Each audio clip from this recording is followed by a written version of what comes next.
प्रकट कर रहे हैं आप, क्या कहेंगे? हम यही कहेंगे कि वो शहादत तो हमारी खैर मेरास रही है और शहादत की तकलीफ़ नहीं है। हमें तकलीफ़ इस बात की है कि हमसे हमारा एक रहनुमा छीना गया। वो सिर्फ एक लीडर नहीं थे, ईरान के पॉलिटिकल लीडर नहीं थे सिर्फ वो एक स्पिरिचुअल लीडर थे। आप उनके बयान देख सकते हैं जाके क्या रहे हैं। और तकलीफ़ हमें है कि वो अब नहीं है, हम नहीं सुन पाएंगे उनकी इंस्पिरेशनल बातें और चीज़ें। लेकिन शहादत दी है उन्होंने, राह खुदा में दिया के लिए शहादत दी है और इंशाल्लाह उनकी शहादत वेस्ट नहीं होगी।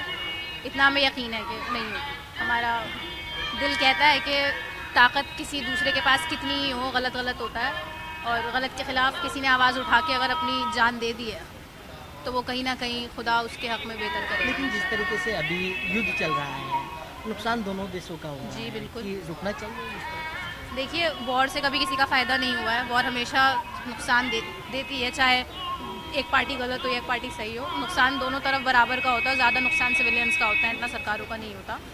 तो वॉर रुकनी चाहिए, लेकिन इसका मतलब ये नहीं है कि आप एक देश से ज़बरदस्ती सरेंडर करवाएंगे, आप झूठे बयान देंगे कि उसने हमें सरेंडर कर दिया। ईरान के पास स्पाइन ऑफ स्टील है कि वो खड़ा है और वो बोल रहा है, लेकिन कुछ देश हैं जिनके पास अभी तक स्पाइन नहीं आया है बोलने का और कुछ के पास आ रहा है। तो विल सी क्या होता है आगे। उम्मीद है कि बेहतर होगा।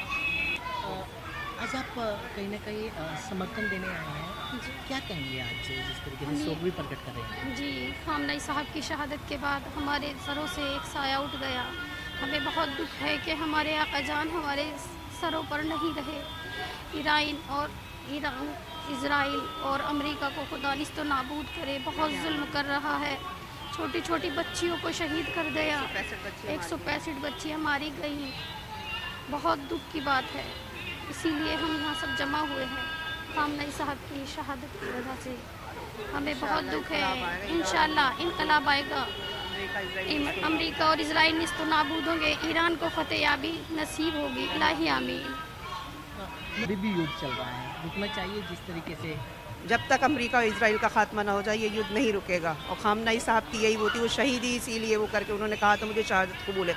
उनने सर मतलब झुकाना मंजूर नहीं समझा, सर कटाना मंजूर समझा। उनकी शहादत हमारे लिए बहुत बड़ा वो, और हम उनके मुजाहिदों के साथ हमेशा हैं। लब्बैक या खामनई। तो आज समर्थन देने आए, शोक प्रकट करने आए? जी जी जी, हमारे यहाँ तो जिस दिन से उनकी मौत की खबर, इंतकाल की खबर सुनी, उस दिन से ही हमारे घरों में शोक वो है। हमारे लिए हमारे घर, हमारे माँ बाप, हमारे बच्चे, औलाद सब उन पे कुर्बान है। लब्बैक या खामनई।